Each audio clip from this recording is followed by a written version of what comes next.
ভাই, আপনারা স্ক্রিনের যে উপরে যে উইকেটগুলো একটা ভিডিওতে ওই ভিডিওটা দেখেন আর উইকেটগুলো দেখেন, উইকেটগুলো দেখে আপনার কি মনে হচ্ছে আর আপনার কি করতে মন চাচ্ছে প্লিজ কমেন্টে জানাবেন।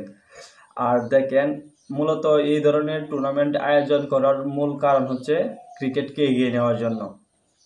বাংলাদেশ ক্রিকেটে অবনতি আমরা যে গত আইসিসি চ্যাম্পিয়ন ট্রফি যে একটা বড় আসর গেছে সেই আসরে লক্ষ্য করতে পারছি। বাংলাদেশ যে ক্রিকেটে এত অবনতি হয়েছে তা আমরা তো নিজ চোখেই দেখতেছি। দেখেন, আইসিসি চ্যাম্পিয়ন ট্রফিতে 2টা ম্যাচ খেলছে, 2টা ম্যাচেই 250+ রান করতে পারে নাই। আর লাস্ট ম্যাচ তো বৃষ্টির কারণে হয় নাই। তে 2টা ম্যাচে 250-এর উপরে রান করতে পারে নাই। আর এখন আধুনিক ক্রিকেটে আপনার 350 হচ্ছে স্ট্যান্ডার্ড রান, 320 সর্বনিম্ন করতে হবে, আর সেখানে আমরা 285 করতে পারি না। তো আমাদের যে এরকম টুর্নামেন্টগুলোর আয়োজন করার মূল লক্ষ্য একটাই, যে বাংলাদেশের ক্রিকেটকে উন্নত বা এগিয়ে নেওয়ার জন্য। তো আমাদের এই টুর্নামেন্ট আয়োজন করে আমাদের কি ফায়দা হলো, আমার এই প্রশ্নটা জাগতেছে সবার মাঝে। তো আমরা এই ভিডিওর মাধ্যমে দেখতে পারলাম ওরা পোস্ট ফিক্সিং করছে। ফিক্সিংয়ের যে সর্বোচ্চ যে বিচার ব্যবস্থা, যে ফিক্সিংয়ের কারণে এই সর্বোচ্চটা আমরা দেখতে চাই। আমরা দুর্নীতিমুক্ত ক্রিকেট চাই। বাংলার ক্রিকেটকে এগিয়ে নিতে হলে এই দুর্নীতি কমাতে হবে। লিস্টের একটা টুর্নামেন্টে যদি এরকম একটা দুর্নীতি হয়, তাহলে জাতীয় দলে তো আরও দুর্নীতি হতে পারে, স্বাভাবিক। কারণ ওরা শিখে আসছে একটা প্রিমিয়ার লিগ থেকে যদি দুর্নীতিটা শিখে আসে, তাহলে ওরা দুর্নীতি শিখতে শিখতে আসতে অভ্যস্ত হয়ে হয়তো জাতীয় দলে একটা ম্যাচ ফিক্সিং করে বেগে যাবে। এখন যেটা নিয়ে আলোচনা না করলেই নয়, দেখেন গত চ্যাম্পিয়ন ট্রফিতে 2টা ম্যাচে ওরা ডাব্বা মারছে। আমাদের আধুনিক ক্রিকেটের সাথে তাল মিলিয়ে আমরা পারতেছি না, আমরা অনেক পিছিয়ে আছি। আধুনিক ক্রিকেটের সাথে আমরা অনেক পিছিয়ে আছি, যেখানে প্রত্যেকটা দল অনায়াসে 350-320 রান করতে পারে, সেখানে আমরা 200 রান করতে গেলে হাঁপায়া যাই।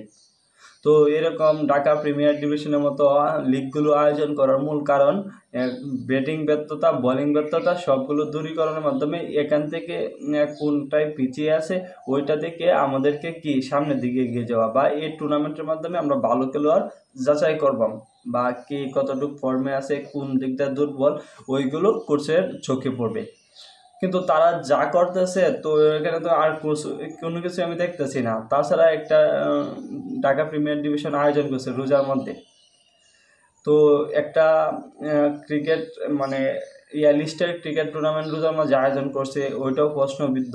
তারপরে এখন একটা ম্যাচে এত বড় দুর্নীতি হচ্ছে, তারপরে বিসিবি এখনো চুপ কেনই বা সাদিয়া নাফিস বা ইমরুল কায়েসের ধরিয়ে দিতে হয়? বিসিবি এখনো কেন চুপ? এটার বিরুদ্ধে কি অ্যাকশন নিয়েছে? তো আমরা যদি এর অন্যায়ের বিরুদ্ধে কথা না বলি, তাহলে তো দিন দিন মানে দুর্নীতি বেড়েই চলবে। আসলে আমরা বাঙালি কিছু পারি আর না পারি, দুর্নীতিটা খুব সুন্দর মতনে করতে পারি। ভাই, তোরা যে দুর্নীতি করছো সেটা তো একটা ছোট বাচ্চা বইলা দিতে পারবো, ইজি করে নিজের ইচ্ছায় আউট হয়েছে। তো তোরা পয়েন্ট ভাগাভাগি করে নিবে, তাহলে মাঠেই নামছিস খেলে গিয়া। এই নাটক আমরা দেখাস কেন? তোরা নাটক কম কর প্রিয়। তোদের কারণে আমাদের ক্রিকেট ধ্বংস, তোদের কারণেই। পরে লাস্টে দোস্ত কি, ওই যে যারা মামু কালু আছে এরা জাতীয় দলে চান্স পায়, যারা মামু কালু নাই তারা চান্স পায় না। তোরা যা করতেছিস লিস্টের একটা টুর্নামেন্টে, তোরা পরে তো ফেসবুকে একটা পোস্ট মারবি, আমার মামু কালু নাই, আমি জাতীয় দলে চান্স পাইছি না। তো তোমরা যেন একটা ঢাকা প্রিমিয়ার ডিভিশন ক্রিকেট লিগে কি একটা পারফরমেন্স করতেছ, কি একটা করতেছো, এটা নিজেকে যাচাই করো। যেখানে ইন্ডিয়ান প্রিমিয়ার লিগে অল্প বয়সের পোলাপান ছক্কা সাইডের বন্যা বাসাইতেছে, আর সেখানে আমরা মানে নিয়মিত সিঙ্গেল বার করতে পারি না। নিজেকে প্রশ্ন করো যে আমি কতটুকু দিতে পারছি। তো দুর্নীতিমুক্ত একটা ক্রিকেট বোর্ড চাই, দুর্নীতিমুক্ত ক্রিকেট চাই, বাংলার ক্রিকেট এগিয়ে যাক। ক্রিকেট আমাদের আবেগ, ক্রিকেট আমাদের হৃদয়ে গাথা। তো আপনারা এরকম দুর্নীতি করবেন না। তো এরকম একটা টুর্নামেন্টের মাধ্যমে ভালো খেলোয়াড় কিন্তু যাচাই করা হয়। তো আপনারা সেই টুর্নামেন্টের মানটা অক্ষুণ্ণ রাখবেন। আর এই ফিক্সিংয়ের যে সর্বোচ্চ শাস্তি, সেই শাস্তি আমরা দাবি করছি। আমরা এর ক্রিকেট বোর্ড যদি ব্যবস্থা না নেয়, তাহলে এই সিন্ডিকেটের বিরুদ্ধে আমরা মাঠে নামবো।